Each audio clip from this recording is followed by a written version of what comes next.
இருந்தது, இடமும் இருந்தது. எல்லாம் இருந்ததுனால விலங்குகள் எல்லாத்தையும், பறவைகள் எல்லாத்தையும் வளர்த்துட்டு வந்தாரு. அப்போ ஒரு நாள் அவருக்கு வந்து யானை வளர்க்கணும் அப்படின்னு ஒரு ஆசை வந்துட்டு, ஒரு யானையை வளர்க்கணும் அப்படின் போது அது செல்வந்தரால மட்டும்தான் முடியும். ஒரு யானைக்கு ஒரு நாளைக்கு ஒரு 150ல இருந்து 200 கிலோ வரைக்கும் அது கூட்டு எடுக்கும். அது காயோ பழமோ இலையோ ஏதோ ஒன்று 150ல இருந்து 200 கிலோ வரைக்கும் எடுக்கும் அப்படின்னு போது அவர் வந்து அந்த யானையை வளர்க்கணும் அப்படின்னு சொல்லிட்டாரு. அதே மாதிரி அந்த யானை வாங்கறதுக்காக ஒரு யானை பாகன் கிட்ட போய் கேட்கிறாரு.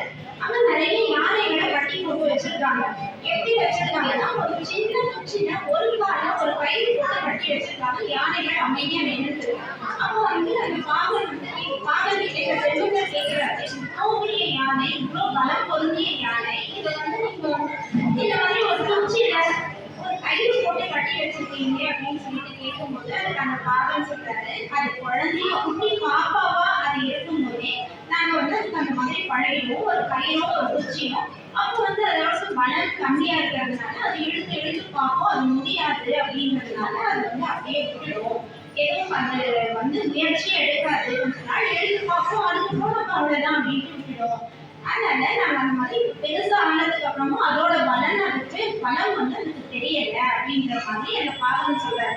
இதுல இருந்து நம்ம என்ன தெரிஞ்சுக்கணும்னா, நம்ம குட்டி பிள்ளைங்களை உன்னால இது முடியாது, இது நடக்காது, உன்னால இது செய்ய முடியாது அப்படிங்கிற மாதிரி இல்லாம பிள்ளைங்க வந்து எல்லாமே நல்லா மோட்டிவேட் பண்ணி உன்னால முடியும் முடியும் முடியும் அப்படின்னு சொல்லி விட்டு வளர்க்கும் போது பிள்ளைங்க வந்து பெருசாகும் போது நிறைய சாதிப்பாங்க. அதுவும் இல்லாம என் பிள்ளை ஃபர்ஸ்ட் தான் எடுக்கணும் அப்படிங்கிற மாதிரி இல்லாம என் பிள்ளை ஜெயிக்கிற பிள்ளையா, வாழ்க்கையில ஜெயிக்கிற பிள்ளையா வரணும் அப்படிங்கிற மாதிரி மட்டும் பேரண்ட்ஸ் நினைச்சாங்கன்னா குழந்தைங்க வந்து நல்லபடியா வருவாங்க. அந்த தாழ்வு மனப்பான்மை வந்து குழந்தைங்களுக்கு இருக்காது அப்படின்றது அது ஒண்ணு. ஒரு மோட்டிவேஷனல் ஸ்பீச்ல பர்வீன் சுல்தான் நான் பேசுறது ஒண்ணு கேட்டேன். இல்லைன்னா அவங்க வந்து சொல்றாங்க, இந்த மாதிரி நான் வந்து படிக்கும்போது 50% வாங்கக்கூடிய ஒரு ஸ்டூடெண்ட் தான். ஆனா என்னோட கிளாஸ்ல வந்து ஃபர்ஸ்ட் மார்க் எடுத்த பொண்ணு உனக்கு இருக்கா, சத்யபாமான்னு பேரு. அவ வந்து என்னன்னா, சத்யபாமா எங்க இருக்கான்னு தெரியாது, நான் எங்க நிற்கிறேன்றது சத்யபாமாவுக்கு தெரியும் அப்படிங்கிற மாதிரி ஒரு மோட்டிவேஷனல் ஸ்பீச் கொடுத்தாங்க.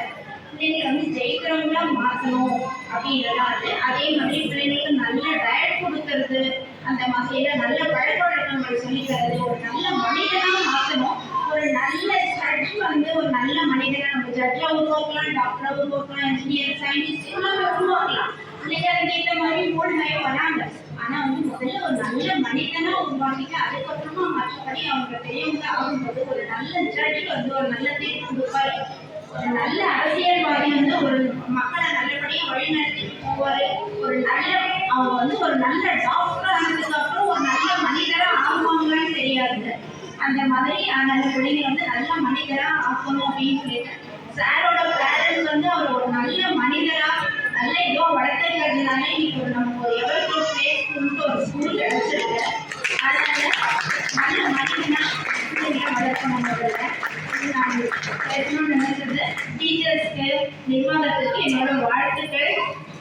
மேலும் சிறக்கணும் அப்படின்னு நான் இந்த ஆளுநர்